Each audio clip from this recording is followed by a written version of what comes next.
Right guys, welcome back to another episode. So today we're going to talk on a few items, some medal research that I've done, as well as some WW2 German badges and insignia that are out of my collection, and a nice picture that I've picked up recently. So there's quite a few bits to talk about here. I'll go into some detail at the end about the badges. We'll talk through the medal groupings now. So I think we'll start with John Benjamin Dash, which is second Battalion East Yorkshire Regiment. Got two class, which is the Orange Free State and the Cape Colony. He then went on after to live in Leeds, and he joined the police force. This is all off for ancestry, but I do have what the second battalion went through, being against the Boers. This also has ghost dates on the back. I'm not sure if you can pick it up. The ghost dates are printed on there as they thought the war was going to end around a certain year, but it didn't, and it carried on. Hence why they've been scratched out, but you can still see them. That's why they're called ghost dates. So the date on there is 1890 and 1900, but obviously the war went on a bit longer. So you could see on his paperwork for his class that he got, so Cape Colony and the Orange Free State, JB Dash, Sergeant at the time. So that's nice. He was court-martialed in Egypt 1893, but then went on to become a sergeant and serve in South Africa. And when he got home, he joined the police force, which is, you can see his name there, JB Dash, John B. Dash, York, and he joined the police force in Leeds. So that's the first one, which is quite nice. I always like the Boer War medals, one of my favourites. So this one's an interesting one. This one's Bernard H. Marshall. He's a pioneer for the Royal Engineers during World War One. Got some bits on him. These are his medals, correctly stamped. You can see a rundown of basically what he went through. So he went for firing training on the 3rd of January 1917. He was in garrison duties only. Then he went on to a signal depot, and then he embarked for France in 15th of June 1917. I have a certificate there, which is nice. So Pioneer Marshal B.H., 3rd Army Signal Company. And that's who we went with over to France. There's a couple of other bits with it. So his casualty form of active service, so it'll give you a rundown of everything that he's gone through in his service. So he's from his leave to his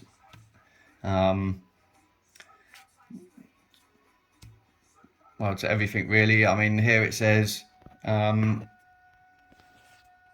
he was being out of dress inappropriately, and he was restricted to camp, I think.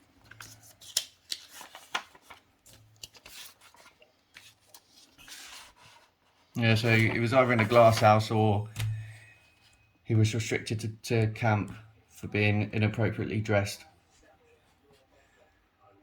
But that's a nice group in there. He's got his medal citations here, the Victory and the British, which are there.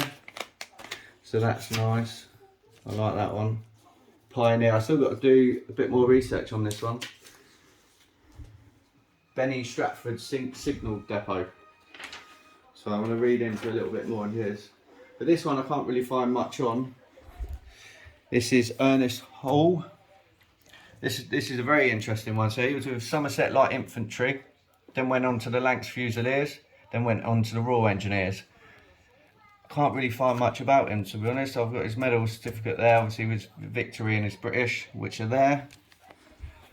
And I've also got his, so all of the regiments. So you can see the Lancs Fusiliers, then he went on to 12th Somerset Light Infantry, then the Royal Engineers. So I will research that a bit more. Mainly the 12th Somerset Light Infantry, because that's what's on his medals. I'm not sure if you can see, but that's what's on his medals, so I'll probably research that a bit more. But I like the fact he was in the Lancs Fusiliers, because they're out in Gallipoli, but I don't think he was in Gallipoli. So they're the medals that I've done research on. Could do a little bit more, but it's all a bit, so it's a minefield really. So I'm trying my best to do a bit more in earnest, and maybe we could see that on the next video. So now we're going to go on to this picture that I've picked up. This was quite cheap. This is original frame, which is nice. This is what attracted me to it really. So he's a Luftwaffe, part of the Luftwaffe. You see he's got a badge there. I can't really make it out, to be honest. It looks like a flak, but I could be wrong. And I think his regimental is signals as well.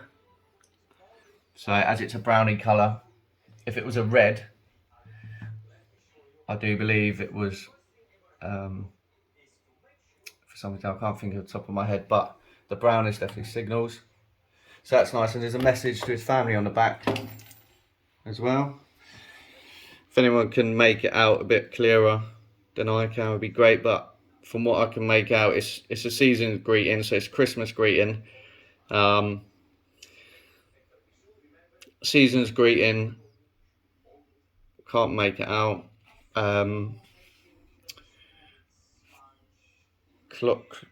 Klaus or Hans, Christmas 1942. So if anyone knows or can translate it for me, it'd be great. So I like that. I like the original frame on that. So, and it was quite cheap, so even better. So now we do some information on these badges. So we'll start from the top first then. So the party armband with RZM label inside, which is a blue RZM label.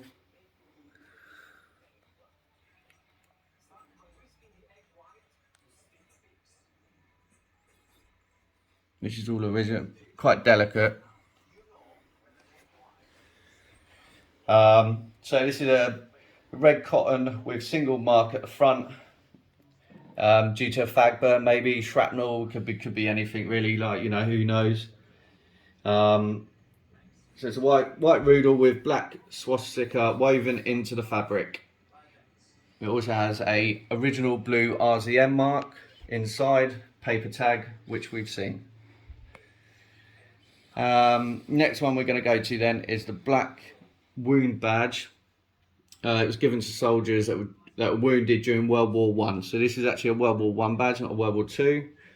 It's a die stamped blackened steel, which depicts an oval wreath with crosses, swords, and a German helmet. It's hollow with no maker mark. But I do like that one. I do like any sort of badges really. Next one then we're going to go to is this Kriegsmarine Minesweeper badge. This still has original varnish on, which is nice, you know, nice original varnish on it. If I can take this out.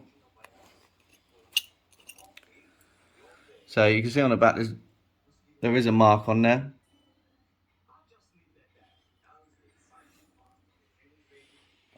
Can't make it out, but it's in good condition, and I like the varnish on it. This was given to sailors in the Kriegsmarine that were minesweeping.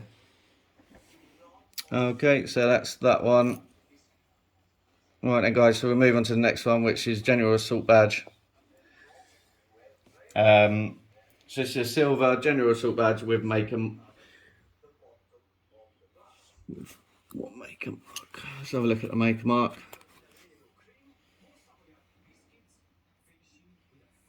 So this one's no maker mark either, but it's in good condition. Nice silver General Assault Badge. So this was given to personnel who have taken part in at least 3 combat actions on separate days but who was not eligible for the infantry or armoured assault badges. On the back is a vertical pin fastening, as you can see. So that's a nice one. Alright, so let's put that back.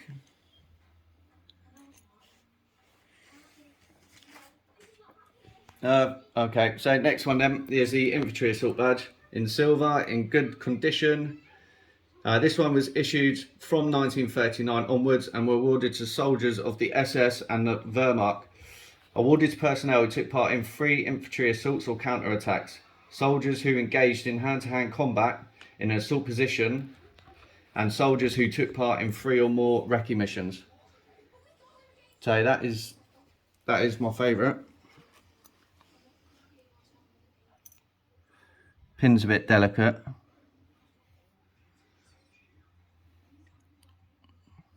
This one's not Maker Mark stamped either.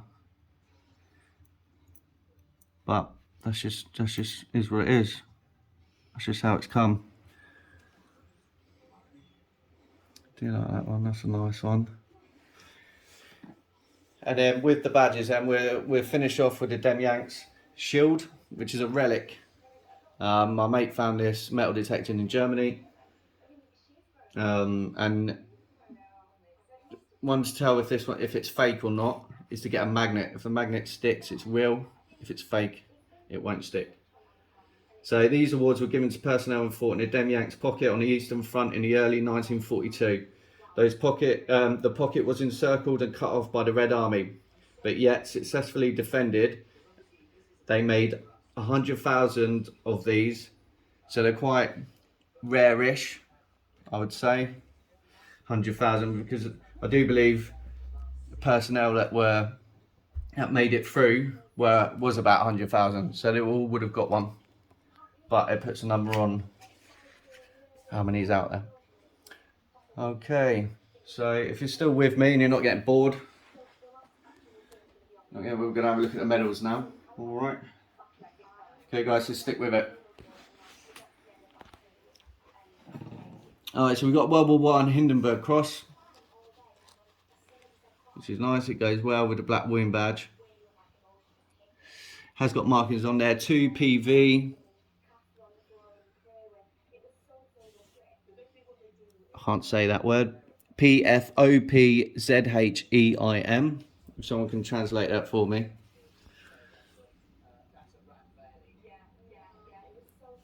And the next one then. The next one is a number 2 Iron Cross.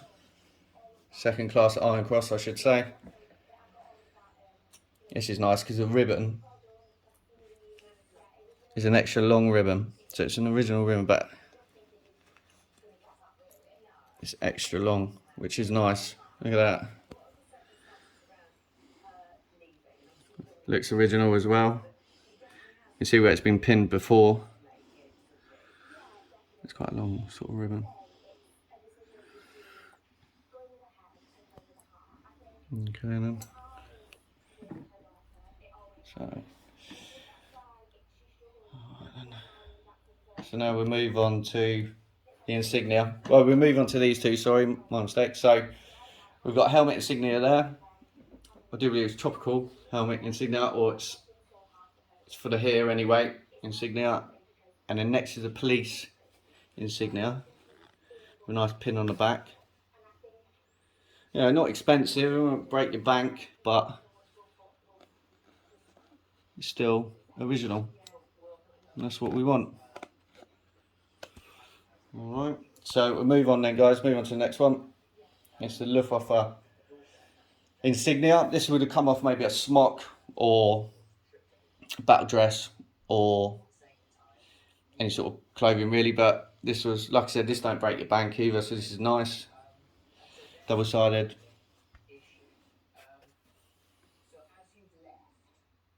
Which is nice. So next one then, we'll move on from this one. Is a railway Insignia for Kiev. I do like this one. There's so many you can get so many different ones, but this one's Kiev in good condition. You see where it's come off the uniform. See what markings. So I like that one. And then this last one, is a police insignia.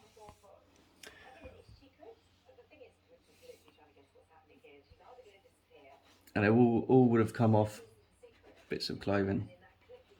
So maybe this would have come off an arm, a sleeve of a battle dress, or their uniform. So all in all, just a new episode, something to watch, something to look at, and I hope I haven't bored you too much. Alright, please like, share and subscribe and post it about, and enjoy your day.